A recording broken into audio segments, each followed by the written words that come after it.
పల్లెటూర్లలో ఎలా ఉంటారో లంగావోణిలో, సో అంతే అద్భుతంగా నటించారు మీరు కూడా. అండ్ మా సర్పంచ్ సీతారాం అసలు ఆ లుక్, ఆ ఎనర్జీ అదరగొట్టేశారు అంతే, మామూలుగా లేదు. అండ్ మా విన్నీ వైట్ డ్రెస్ వేసుకురాలేదు. ఓకే, కంగ్రాచ్యులేషన్స్ ప్రతి ఒక్కరు. And special congratulations for Nandu as a సన్గా, యాజ్ ఎ ఫాదర్గా, అండ్ యాజ్ ఎ బ్రదర్గా, యాజ్ ఎ హస్బెండ్గా ప్రతి రోల్లోనూ ఎంత ఇంపాక్ట్ఫుల్ని క్రియేట్ చేశారు అంటే. అండ్ స్పెషల్గా మా మార్కే రాబిన్ గారు అద్భుతమైన బ్యాక్గ్రౌండ్ స్కోర్ ఈ సినిమాకి ప్రాణం పోసింది అనే చెప్పాలి. ప్రతి ఒక్క పాత్రని ఎంతలా దగ్గర చేసుకుంటూ ఉన్నామంటే ఈ సినిమా చూసిన తర్వాత ప్రతి ఒక్కరు కూడా, స్పెషల్లీ ఈ జనరేషన్ వాళ్ళు తప్పకుండా చూడాల్సిన సినిమా ఇది అని సో మరొక్కసారి దండోరా వేసి చెబుతున్నాం.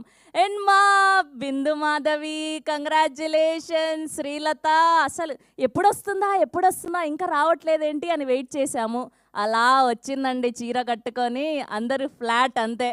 కంగ్రాచ్యులేషన్స్. చాలా కాలం తర్వాత ఎంత అందంగా కనిపించారు అంటే ఈ సినిమాలో అసలు మామూలుగా లేదు. మీ అవుట్ఫిట్స్ అండ్ మీ యాక్టింగ్ చాలా కాలం తర్వాత స్క్రీన్ మీద అంటున్నాను. అదే ముందుది వెనక్కిది ముందుకు. యా వినో మా మదనపల్లి అమ్మాయిలంతా అంతే చాలా అందంగా ఉంటారు. ఓకే. సో ఇప్పుడు టీం ఆనందాన్ని వాళ్ళ మాటల్లో తెలుసుకుందాం. ముందుగా మా ప్రొడ్యూసర్ బెన్నీ గారిని గట్టిగా చప్పట్లతో వేదిక మీదకి ఆహ్వానం పలికేస్తున్నాం. And now let me invite our Niranjan Reddy garu, prime show ద్వారా ఈ సినిమాని మనందరికీ అందించినటువంటి నిరంజన్ రెడ్డి గారిని కూడా గట్టిగా చప్పట్లతో వేదిక మీదకి ఆహ్వానం పలికేస్తున్నాం. అండ్ శివాజీ గారి ఫ్రెండ్ పాత్రలో చాలా అద్భుతంగా నటించినటువంటి మా కమల్ గారిని గట్టిగా చప్పట్లతో వేదిక మీదకి ఆహ్వానం పలికేస్తున్నాం. And now let me invite our captain of the ship